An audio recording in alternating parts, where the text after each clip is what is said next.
your follow-up game is weak and you're not following up enough, but you don't want to seem too beggy or too keen, let me tell you that you'll lose 99 out of the 100 from not following up enough, rather than the one that's going to drop off because you're sounding a little bit too beggy or you're pestering the customer a little bit too much.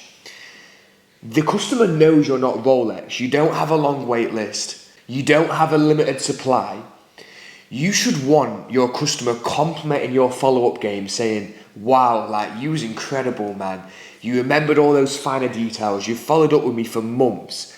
And you kept me in the subconscious mind with all these different pain points again and again and again, that eventually I experienced the problem that I come to you to solve in the first place. And guess who was first in mind because of your follow-up game? You.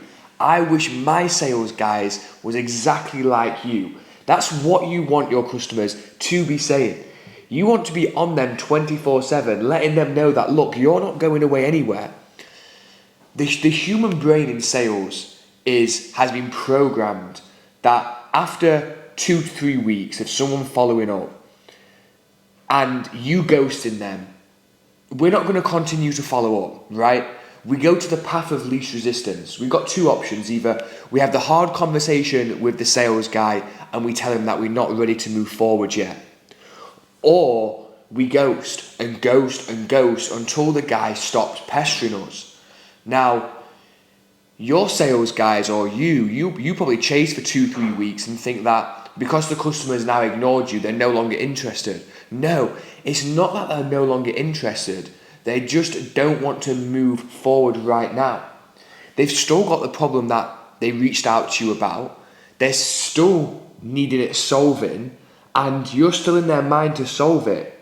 So stop giving up. Don't give up after the first 3 weeks. What happens in the customer journey? Where you think your customer gets annoyed and where you think your customer starts to get pissed off. Yes, you might have the odd guy, okay, you're following up a little bit too hard. No worries, Simon.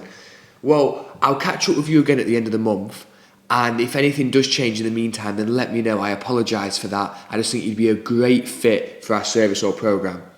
The 99 other people who are ghosting you, trust me, you stay in their subconscious mind, because every other single salesperson in the whole world after 3 weeks has given up.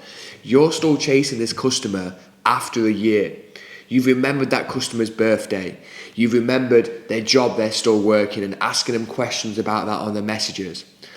And they'll be in the car one time with a friend and you'll end up pinging them a WhatsApp of a new YouTube video that you've just made that you think is going to be of great value to Simon. And Simon will say to his friend, this guy, man, Zach, he's just on me again. He's like a rash that won't leave. And him and his friends, Simon and Jeff, end up having a little laugh to each other. Yeah, well, he might be a little bit of a sleazy sales guy, but he sent me 10 testimonials now of the work he's done with his clients. Not just in the past month, over the past 6 months. He just won't leave me alone. They're the conversations you'd be wanting your customers to have with their friends. Look at this guy who's messaging me again. Why is he phoning me again? And I'm phoning you again, Simon, because we can still solve your problem. If you've not solved it yet, please keep us at the forefront of your mind. So stop being too shy about following up and extend the period of time that you're going to follow up with clients. 2 to 3 weeks is you being lazy, expecting a client to first jump on a phone call with you and pay you after 3 weeks. It's just lazy in general. Would you go and marry a woman after 3 weeks of seeing her? Definitely not. 99% of you, definitely not, right? And doing business with someone is doing business with someone is like getting into a marriage, right? Because you're now both collaboratively working and communicating to achieve a goal which is beneficial for both of you guys to keep that relationship going.